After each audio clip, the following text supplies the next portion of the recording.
First of all हम consider करते हैं कि एक अनपर्टर्ब्ड स्टेट है। अनपर्टर्ब्ड मीन के स्टेट को, सिस्टम को अभी डिस्टर्ब नहीं किया गया, वो अपने आप कह सकते हैं कि हालत सुकून में है, एट रेस्ट है, इक्विलिब्रियम में है, वट एवर इट इज। तो उसकी उस हालत में नॉन डिजेनरेट जो आइगन स्टेट होगी उसको हम साई एन जीरो से रिप्रेजेंट करेंगे। ये कैट स्टेट है, यानी कि साई एन जीरो कैट, ये एक आइगन स्टेट है किसकी? ऐसे सिस्टम की जिसको डिस्टर्ब नहीं किया गया। और ऐसे सिस्टम की जिसको डिस्टर्ब नहीं किया गया उसकी जो हैमिल्टोनियन की वैल्यू होगी that will be H not. This is H not जो उसके सबस्क्रिप्ट यानी कि बेस में आएगा। और ऐसा सिस्टम जिसको अभी तक डिस्टर्ब नहीं किया गया उसकी जो एनर्जी की वैल्यू है वो है E N zero. N base में जीरो इसकी power, I mean it's not the power but in superscript. So ये हमारे पास तीन फंडामेंटल टर्म्स आ गई हैं हमारे पास ऐसे सिस्टम के लिए जो कि अनपर्टर्ब्ड है, जो कि डिस्टर्ब नहीं किया गया अभी तक। तो उसके लिए जो श्रोडिंगर इक्वेशन होगी तो वो होगी H naught psi N naught is equal to E naught psi N naught. आप इसको जीरो भी पढ़ सकते हैं, ये बेसिकली नॉट है but this one is zero zero zero. तो means H naught unperturbed Hamiltonian जब psi N zero means unperturbed eigen state पर अप्लाई होगा तो आपके पास एनर्जी आएगी ई एन जीरो और जो स्टेट है वो एज इट इज रहेगी। So this is the very fundamental Schrodinger equation. Next अब वो कहते हैं फर्ज कर लें कि सिस्टम जो है वो डिस्टर्ब हुआ, मीन्स परटर्ब हुआ, डिस्टर्ब हुआ। सो उस सिस्टम में जो चेंजिंग्स आई उन चेंजिंग्स को हम रिप्रेजेंट करेंगे by a new Hamiltonian known as H P. H P जो है वो हम कह सकते हैं हमारा है perturbed Hamiltonian. H P stands for perturbed Hamiltonian. तो ये वो हैमिल्टोनियन है जो सिस्टम में आफ्टर डिस्टर्बेंस क्रिएट हुआ। ठीक है, तो जो टोटल या फाइनल आप कह सकते हैं, टोटल या फाइनल जो परटर्ब्ड हैमिल्टोनियन होगा that will be H, capital H, simple H after the perturbation. ये बिल्कुल ऐसे है, इसके मैं सिंपल एग्जांपल देता हूँ। फर्ज कर लें कि आप एक रूम टेम्परेचर पे, यानी कि आप बैठे हैं रूम में और आपके यानी कि बॉडी का टेम्परेचर वो होगा जो रूम का टेम्परेचर है। फर्ज कर लें कि वो 30 डिग्री सेंटीग्रेड है। तो जैसे ही आप धूप में जाएंगे, बाहर निकलेंगे, धूप में जाएंगे तो आपकी बॉडी जो है वो डिस्टर्ब होगी by the incoming photons through the sunlight. तो जो सूरज की रोशनी जब आपकी बॉडी से इंटरेक्ट करेगी तो और आपकी बॉडी में जब फोटॉन अब्जॉर्ब होंगे तो उससे आपकी बॉडी का जो है वो टेम्परेचर बढ़ना शुरू हो जाएगा। तो हम फर्ज कर लेते हैं कि आपकी बॉडी का temperature due to this sunlight energy वो 35 डिग्री सेंटीग्रेड पे चला गया। तो अब यहाँ पर बेसिकली आपकी एच नॉट जो है वो आपकी वो वैल्यू होती है जो डिस्टर्ब होने से पहले थी, यानी कि हम फर्ज कर लेते हैं लेट्स से 30 डिग्री सेंटीग्रेड। और एच पी वो वैल्यू है जो आपके सूरज की रोशनी में जाने के बाद जो चेंज आया, जो डिफरेंस क्रिएट हुआ वो होता है एच पी, यानी कि परटर्ब्ड हैमिल्टोनियन। तो लेट्स से हम इसको कहते हैं दैट जो टेम्परेचर में चेंज आया वो 5 डिग्री था और तब जाकर जो टोटल आपके बॉडी का जो टेम्परेचर होगा that will be 35 degree centigrade. बात समझ आ रही है? तो अब बेसिकली जो एच नॉट था ये हमेशा हमारे पास इसकी वैल्यू जो है वो पता होती है, हम इसको कहते हैं इट इज नोन। क्योंकि जितनी भी आपकी अनपर्टर्ब्ड स्टेट्स होंगी, अनपर्टर्ब्ड दीज, ये सारी जो है ये नोन होती हैं एग्जैक्टली क्योंकि ये एक ऐसी स्टेट में होती है कि सिस्टम चेंज नहीं हो रहा होता तो हम उसकी इन वैल्यूज को इजीली कैलकुलेट कर लेते हैं। तो हम बेसिकली अज्यूम कर लेते हैं कि हमें अनपर्टर्ब्ड श्रोडिंगर इक्वेशन की सारी वैल्यूज का पता है। तो हमें एच नॉट का पता है, एच पी वो है जो चेंज हुआ तो उससे जो टोटल चेंज होगा वो हमने फाइंड करना है। So where Hp is the perturbed Hamiltonian very small compared to unperturbed Hamiltonian H0, और इसकी वैल्यू हमेशा जो है वो हम अज्यूम करते हैं कि जो हमारे एक्चुअल वैल्यू है H0 उससे हमेशा कम होगी।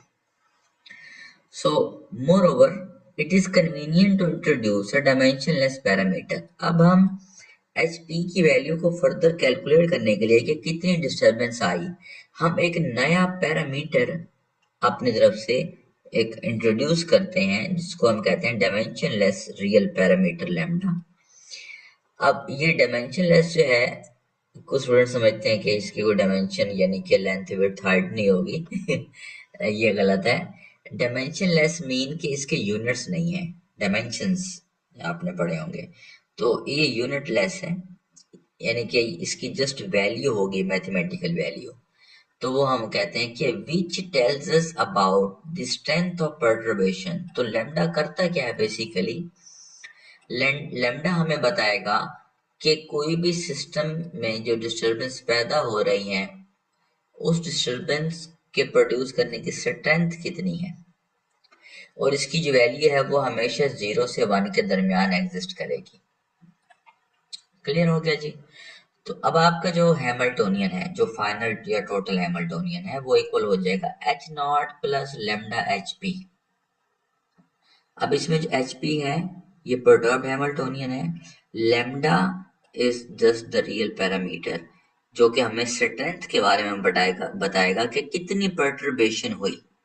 अब इसमें जीरो जो है, अगर हम लें यहाँ पर लैम्डा 0, तो 0 का मतलब होगा Hp 0 हो जाएगा, तो आपका जो टोटल हैमिल्टोनियन है वो जस्ट H0 के इक्वल हो जाएगा, यानी कि आपका सिस्टम जो है वो डिस्टर्ब ही नहीं हुआ, वो परटर्ब्ड ही नहीं हुआ।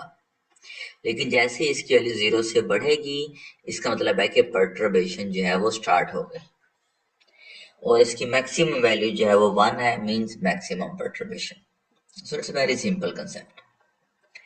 Moreover as the system is non degenerate, क्योंकि हमारा सिस्टम जो है वो नॉन डिजेनरेट है।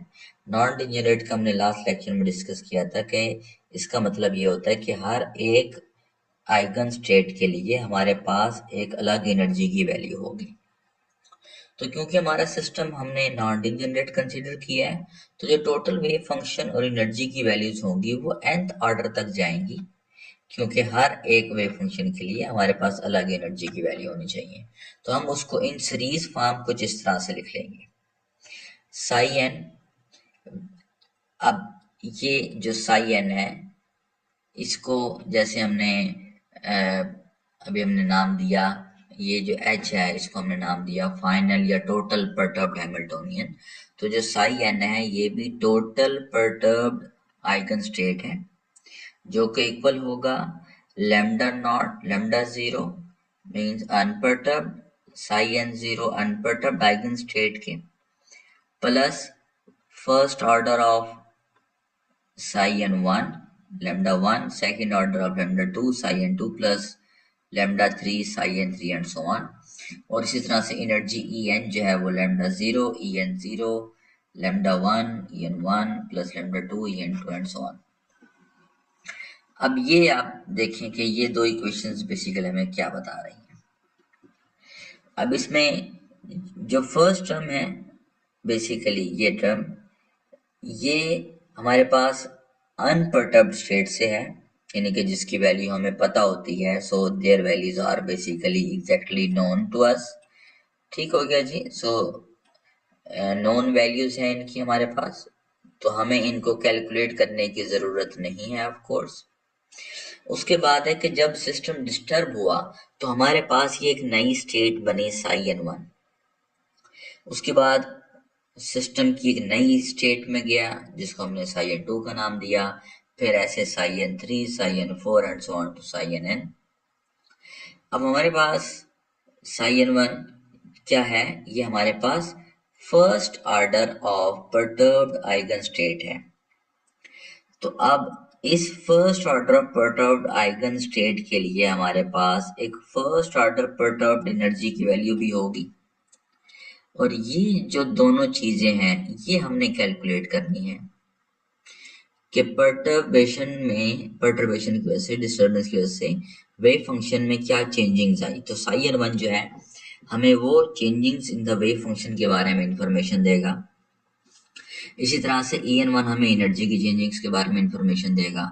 फिर psi-n2 उससे अगला एक वेव फंक्शन और En2 एक नई एनर्जी है, तो हम इसको भी कैलकुलेट करेंगे कि इनकी वैल्यूज क्या है, और फिर हम इन दोनों की वैल्यूज को जब कैलकुलेट करके यहाँ पुट करेंगे तो हमारे पास फाइनल स्टेट और फाइनल एनर्जी आ जाएगी कि आफ्टर द डिस्टर्बेंस जो सिस्टम है उसकी फाइनल आइगन स्टेट क्या थी और उसकी final energy after the perturbation En वो क्या थी।